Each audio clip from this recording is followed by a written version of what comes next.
We've been moving along on our Shoebox steering wheel project, second one, and we've got our ring welded to the center spokes, and we've got our material covering the ring. So essentially what we did is put some fuel hose around that ring, and then took some heavy wall shrink tubing and shrunk it down over the rubber hose. And we've got a wheel that's, this material's about 850, 900 thousandths. It could stand to be a little thicker, but when you get, excuse me, when you get trying to put this shrink tubing around here, wants to wrinkle up, and I didn't think I was ever going to get the wrinkles out of it. So that's a process. The other thing that we did is we put the shrink tubing over the rubber hose before we put the rubber hose on the rim, because it was a lot easier to push it on there when the hose was more or less straight than it was to try to feed it around there. This is 1-inch shrink tubing that we've used. It has a 3-to-1 shrink rate, so it's a little tricky, but you end up with a nice smooth sort of rubbery finish on there.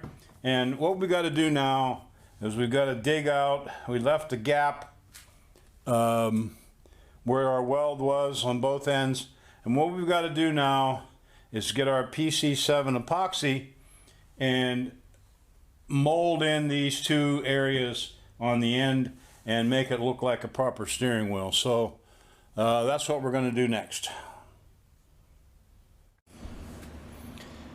We've mixed up a couple of batches of PC7 epoxy and filled our gaps here where our spokes were welded. Need a little bit more on this one, kind of shallow in there. What we do is let this set up for a little bit and then rough it down. And actually what I do once I rough it down is let it set up a little bit more.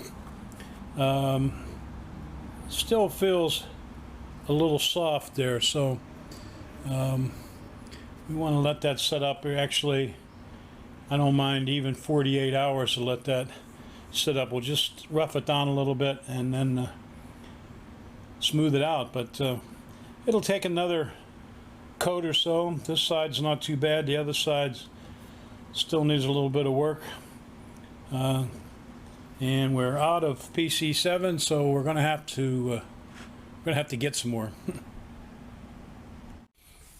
Well, we've got our first coat of PC7 on the steering wheel. I don't know how well that turns up, but we've got some divots and some spots in there that we're going to have to put more on.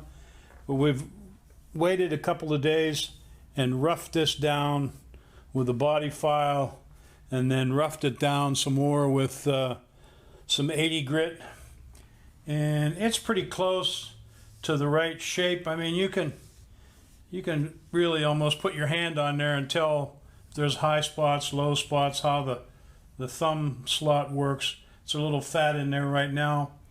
The other side, we need some more material, and we've run out of PC7, so we're waiting on the smiley face people to bring us some more, and then we can go ahead and put another coat on the other side there, and maybe fill in some of these little divots, start to get down to the finish.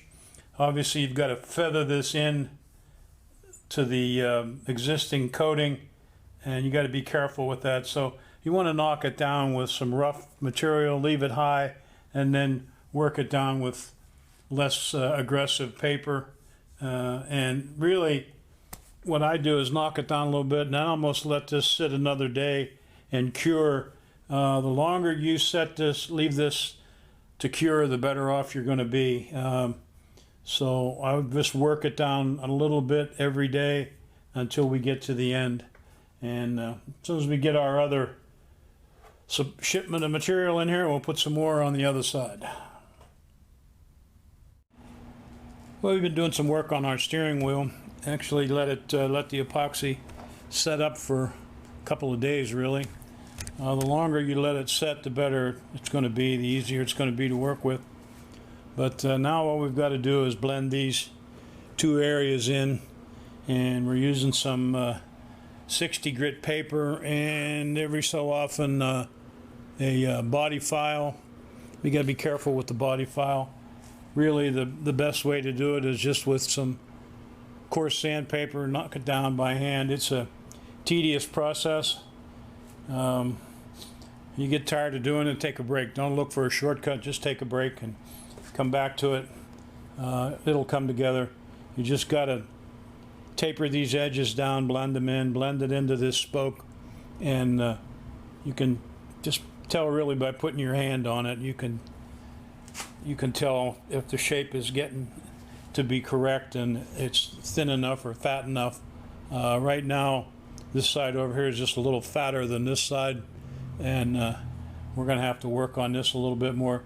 We'll get it roughed down with the 60 and then move up to some finer paper and get it smoothed down. But it's not going to be too bad. I think it'll work out all right. We'll see how it